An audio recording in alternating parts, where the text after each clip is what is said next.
Friends, welcome to MOM, the Hindu News Analysis session presented by DEEKSHA SPACE. Today in this session, we are looking at December 18th, 2020, the Hindu newspaper. Today's next article, in Agri reforms, go back to the drawing board. Today, we are seeing a crisis between government and farmers with respect to farm bills which were introduced in the monsoon session of the parliament. And the Supreme Court has asked the government to go with discussion along with farmers around the country. At this context, the author today trying to say is, with respect to the process of agricultural reforms in India, it's time to go back to the drawing board. Economists have always been pointing out that there is a need to increase the income of farmers by improving productivity. That means, in order to improve productivity, the number of people dependent on farming has to be reduced. But the question ultimately lies is, millions of people who will get displaced from farming, how will they earn incomes when the manufacturing industry in the country is not growing much? So there needs to be taken care of few areas like productivity, market access, cooperatives, and reforms of 1990 will be a best example to understand the way government has to take forward with respect to agricultural reforms in the country. So we will be understanding how productivity can be improved by keeping in mind about sustainability, how market access can be improved, which the reforms presently are speaking about, and cooperatives, the success what we have seen with respect to the dairy farming, and reforms of 1990 which were a major challenge, which were a major change in the economy, and how the government was able to pass through it. So here let us see first with respect to productivity. We all know in India we find that the major land holdings are too small in order to improve the farm productivity, and the experts always say to scale up the farming to improve the productivity. However, standardization of work, mechanized farming on large scale requires monocropping, but monocropping has its own side effects or its own disadvantages. It will reduce the diversity of flora, which will enable the pests to spread easily. Soil quality is reduced, water resources are depleted. All these problems will lead to another bigger problem, which is requirement of more industrial inputs in order to go through or in order to fight against these challenges. And at this point, the farmers will have to incur more cost. This problem has always been seen in Punjab region, where farm incomes have grown, but the water resources are depleted and the soil have damaged. At this point, a German scientific forestry, a German document can be remembered, where the other vegetations are cleared in order to plant variety of commercial useful trees called timber production. But ecological imbalances, timber trees vulnerable to pest, and over time quality of timber was also reduced. So here one needs to be understand that nature is a complex self-adaptive system. Man and nature should live in synchronization, because man with science and industry cannot overtake nature, and nature knows how to maintain itself. 21st century has seen challenges with respect to environmental degradation and inequalities which are increasing at present context. So author here is trying to say that economies of scale with standardization need to be shifted to economics of scope of sustainability. So the conceptual change has to be there. If the today's large scale mechanization, which is difficult, the human labor which is finding to migrate to manufacturing industries because of dearth of opportunities, so the man has to learn to live in synchronization with ecology. That is where employment can also be increased and income of the people can also be increased. So the concept today which need to be understood is economies of scale with standardization has to we shift over with economies of scope of sustainability for better income, not only with the standardization which can be achieved. Second concept what we are speaking is market access. As we all know, today agricultural reform or farm bills which were introduced is speaking about market access. And there are concerns this provision of market access will not be helpful for small farmers is what is being point of contention between government and farmers. Here the author is quoting an article from a book called The Travels of T-Shirt in the Global Economy, where the economist examines market, power and politics of world trade. In that book, there is an example of a small cotton farmers in Texas. Unlike farmers in developing countries, which they became progressively richer and they become politically powerful also, setting the rules of global trade.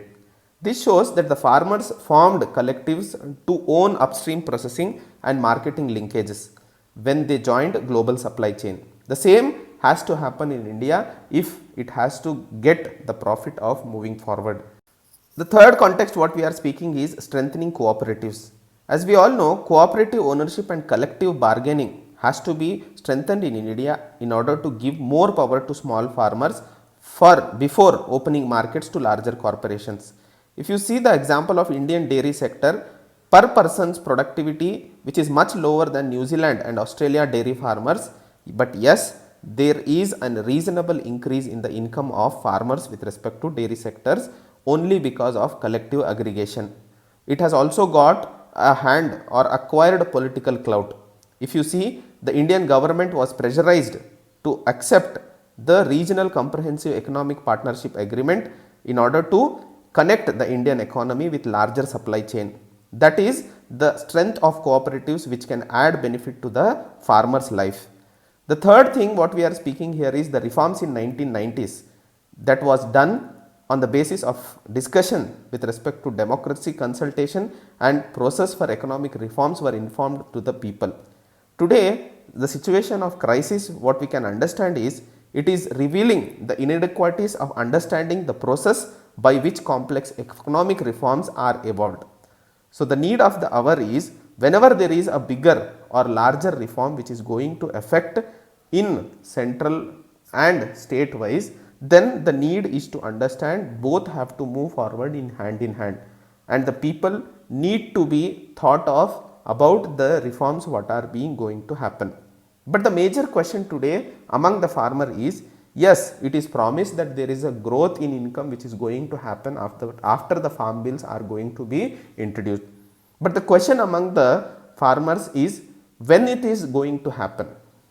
Is there any clarity with respect to the timeline how it is going to be moved forward? So, there are things which are being in confusion with respect to the bill that is passed and with respect to the states what are being thinking about and the farmers what they are being thought about. So, it is not about a political crisis or the opposition party which is putting up the flames across the farmers community, but it is about the understanding between the government and farmers trust which has to take place. Even in 1919 economic reforms, there were oppositions by the industrial clouds, but the government which is larger than industrial communities, it took up an initiative to change the face of India. So, today the same situation holds true if we have intention of changing or having an agricultural reform which will have long term benefits to India, then the need of the hour is to develop an understanding with respect to or between government and people.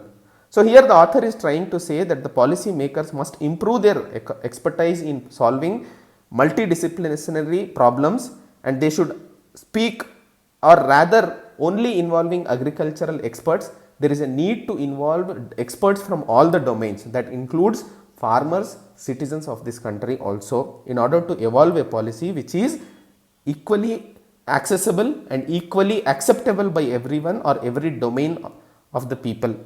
So, here the author is trying to say a fair and efficient accountable public institution can be existed only when the trust which is essential for well governed society is maintained. So, the lessons for India's leaders is a good process for making public policies is to build trust between citizen and their government if we want to see a better change, a better India. Next article is with respect to shackles and ties. In this article, as we all know and we have been discussing with respect to British Foreign Secretary Dominic Raab's visit to India and having talks with respect to or with India's External Affairs Minister S. Jaishankar. In that occasion, as we all know that the guest or the chief guest of Republic Day function will be British Prime Minister Boris Johnson. In this context, we need to understand another perspective that after this COVID-19 and after Brexit, Britain has reached out to India for the first time and India is the first country to reach out after a break of longer duration. And in this context, the visit of British Foreign Secretary was also to invite British Prime Minister Narendra Modi to UK for G7 and Climate Change Summit, that is COP26, which is going to be held in the month of November. As you all know, we have been discussing with respect to COP26 with respect to Paris Agreement also. So this is the first bilateral visit, as I said, after Brexit, in signaling the importance of India to UK. And in this discussion, there was a pointer about 10 years roadmap for relations between UK and India. And as we all saw, that there has been talks with respect to upgradation of ties of India from strategic partnership to comprehensive strategic partnership, which will help India in envisioning closer military ties, cooperation in strategic strategies, counter-terrorism and fighting climate change. At this context, the positive sides of the relationship between UK and India have also seen some internal dissents also. If you remember, Ministry of External Affairs responded sharply against at that time for UK with respect to a voice over Article 370 move in Jammu and Kashmir and Citizenship Amendment Act at that time. Today, even we saw that there were internal voices with respect to the protests of farmers which is going on in India.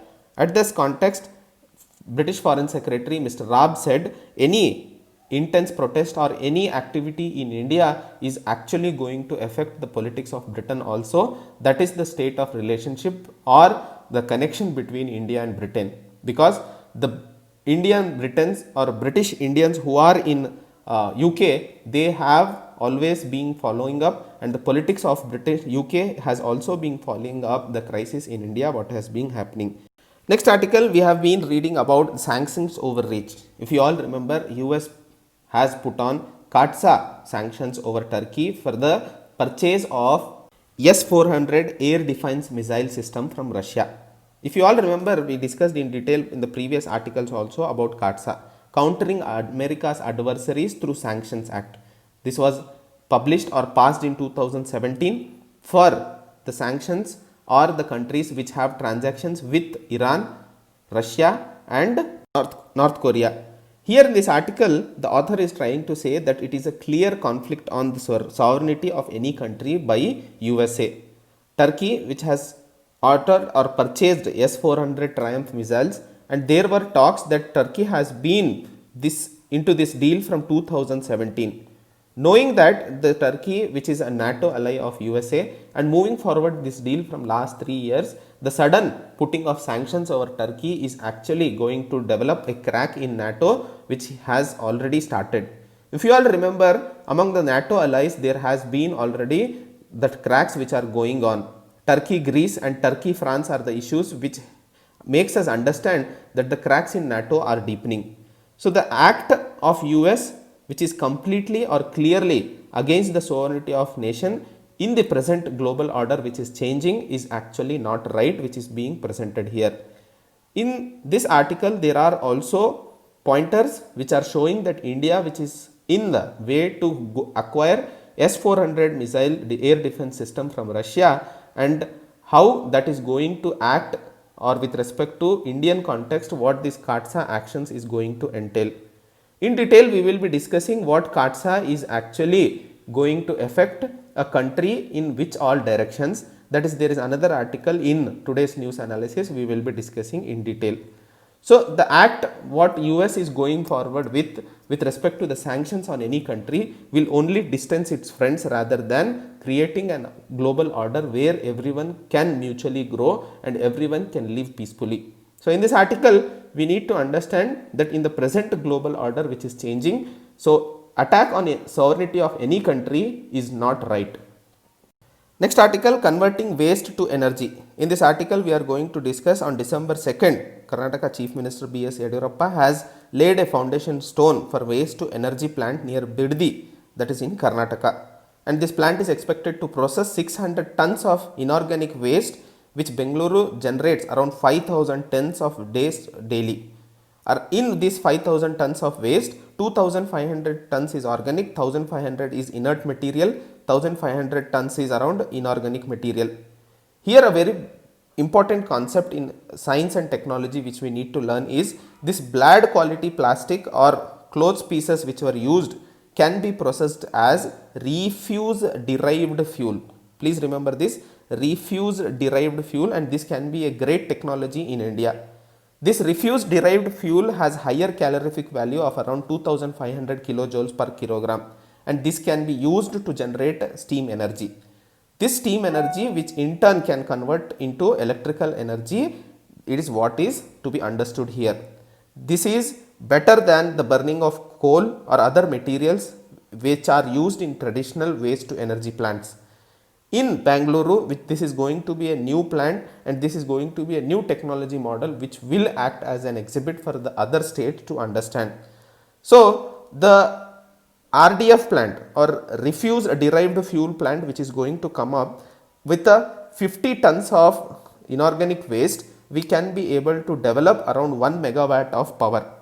However, there are few challenges and concerns which we will be discussing at the end, but the other challenge with respect to this plant in India is about the technology which is going to be happening. The addition of this technology with respect to waste to energy will be helpful with respect to the fires what we see. Most of the waste which is collected in that major section which can be recycled is recycled. The other part of waste is actually landfilled or left unhandled in the waste plants, which actually leads to a situation of fire accidents many a times. And the attempt to send this material to cement kilns to get reused is also not up to the expectation. So this new technology is going to reduce cities' dependence on unscientific landfills, reduce fire accidents, and provide a permanent solution to recover value from organic waste. However, there are three challenges which are being discussed here. One is with respect to technology. The technology which is being bought from the other countries is the major concern of quality and nature of waste generated in India. The technology requires less than 5% of moisture and 5% of silt. However, in Indian context, we see there is around 15 to 20% of moisture and silt in Indian waste which is generated. So, in that context, this technology is going to be a little point of concern ki how it effectively it can work in Indian situation. And the power what we are speaking of, which will be generated from waste to energy, the value or the purchase value is also higher in this plant. Then if you see the normal power which we get from other divisions is around 3 to 4 rupees per kilowatt hour, but the power which is generated from these plants is going to be around 7 to 8 kilowatts per hour. Then KPTCL will be having a serious thought over at what feasibility it can go with this power purchase. If you see these challenges of handling inorganic waste, efficiency of organic waste processing composting plants would become better once the city understands the segregation of waste at the source, which is also a major challenge and for which major awareness campaigns are being taken down. So, the technology is going to have a greater potential in order to waste segregation and with respect to power generation perspective also. So, here the better understanding is to be developed about is refuse derived technology and how or what are the positive advantages if it is implemented in Indian scenario, and what are the challenges which needs to be covered up to make it successful. Next article, ISRO launches satellite for communication. As we have discussed in the yesterday's Hindu newspaper analysis also, that India is going to launch CMS-01, which will be a communication satellite covering Indian mainland, Andaman Nicobar and Lakshadweep Islands also. So this is going to be placed in geosynchronous transfer orbit roughly after the 20 minutes liftoff. This was launched from Satish Dhawan Space Center, which is in Sriharikota, and it was carried by PSLV C-50 if you remember. In this communication satellite will be working in C-band frequency is for the understanding or factual question which can be asked. At this point, there was a note given with respect to a game-changing reform that is going to happen with respect to India's space reforms. The unlocking India's potential in space sector. That is, for the first time, private sector satellites under this space reform program will be launched in the next satellite mission. That is within next 8 months. First satellite will be from Pixel and named as Anand, which will be boarded PSLV C-51, and the other satellite will be Space Skids India, which will be from Satish Sat. This will be unity of satellite from a consortium of universities. So this will be a game changing or a important era which is going to start with respect to space reforms in India is what is being understood here. Next article, House panel members wants free grain scheme extended. If you all remember, when COVID-19 was launched in the month of March, there was a Pradhan Mantri Garib Kalyan Yojana scheme which was announced by Finance Minister Nirmala Sitharaman. Under this, 80 crore ration card holders will get, each household will get around 5 kgs of rice or wheat and 1 kg of pulses.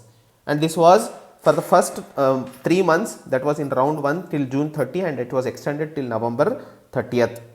In this article, a House panel or parliamentary committee which had a standing committee on food, consumer affairs and public distribution has said that since the vaccine is still not ready, and once the people will get this vaccine, till then at least this food grain scheme, that is Pradhan Mantri Garib Kalyan Yojana scheme, need to be continued. In India, we see there is huge buffer stock, and it is absolutely illogical to leave this stock to rodents. That is better to be given to hungry people rather than keeping it in FCI warehouses. The FCI website has shown that in the October month there was around 307 lakh tons of buffer stock, whereas in September if you see it was around 700 lakh tons. However, the data are not yet available on the website after that. So it clearly shows that the buffer stock are in excess, and it can be reached to millions of poor households which are facing uncertainty and food anxieties, and which will help government in turn also to reduce the storage cost. So these were the recommendations which were given by House panel and need to be understood in this article. Next article, government plans 60 billion investment to bolster gas infrastructure in India.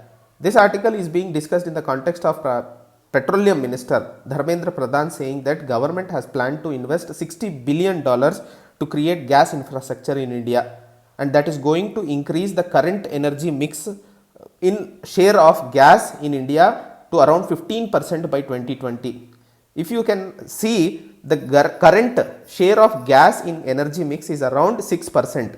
With this investment, the changes what are thought of to be made will help to increase the share from 6% to 15% by 2030. This gas infrastructure which is thought of to be developed by 2024 will include pipelines, LNG terminals, city gas distribution networks also. If you say or have an understanding with respect to city gas network projects which will be extended from presently, which is around 232 to around 400 districts, which will have a potential to cover 53% of country's geography and 70% of population. And with respect to clean mobility solutions also, liquefied natural gas as a transportation fuel will help the problems of environmental concerns which we see in day-to-day life. In this context, the minister has also said that the petroleum reserves at Visakhapatnam, Mangaluru and Padur, please remember these 3 places, this is very important for prelims, Mangaluru, Paduru and Visakhapatnam, which has a capacity of 5.33 million tons, was constructed and it is full now, and government has begun work with respect to another 6.5 million tons of commercial cum strategic petroleum storage at Chandikol and Padur. So again Padur is getting another reserve and Chandikol is getting another this thing. So here Visakhapatnam is in Andhra Pradesh, Mangaluru and Paduru is in Karnataka, Padur as I said Karnataka, Chandikol it's in Orissa. This is about today's The Hindu News analysis. We will come up with a new session tomorrow. Till then, take care of your health, study well. Jai Hind, Jai Bharat.